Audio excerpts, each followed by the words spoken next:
New York City. Body parts found on the 14th floor of the World Financial Center.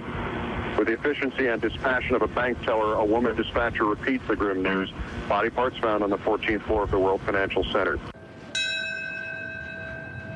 That was the Friday, September 14th, and by then, the grisliness of those discoveries had been superseded by the hope of closure, of identification by DNA. I spent my entire career looking at dead bodies and looking at the destruction that one human can do to another, but I've never seen anything like this. For nearly 2 years, Dr. Robert Shaler has led the New York Medical Examiner's Office in its forensic investigation of 9/11. From a small, cramped lab, Dr. Shaler and his colleagues have respectfully but meticulously studied nearly 20,000 human remains. They have sometimes had no more to work with than a single tooth, yet they have identified well over half of all the victims. I would love to be able to identify everybody, but I don't think that's possible. The number of identifications has begun to drop. The science is not there, not yet, to identify the remaining 60% of the forensic evidence.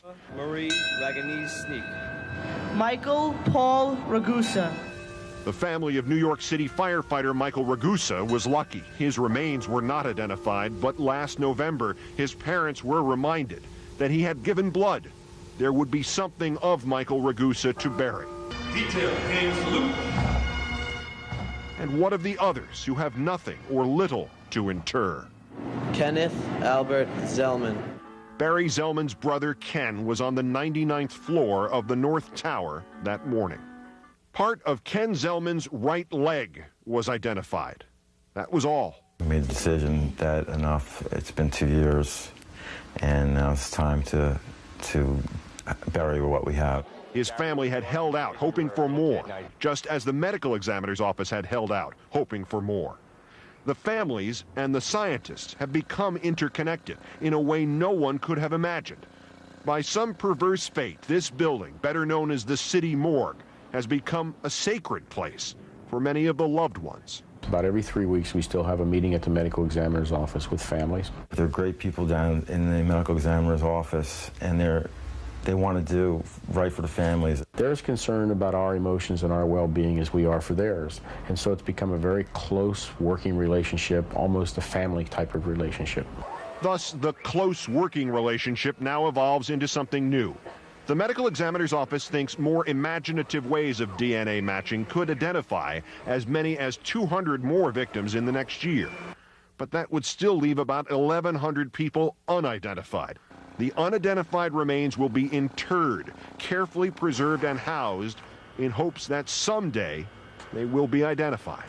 I'm hopeful that sometime in the future there'll be technology that can address those samples so that these remains can be returned to the families or maybe even make new identifications from them. In the interim, they will be kept here, below the memorial that will rise soon enough to all of the dead of the World Trade Center. Their resting places will have no names or gravestones. We will remember nonetheless that they are here. And my father, William Ralph Robb. I love you, Daddy.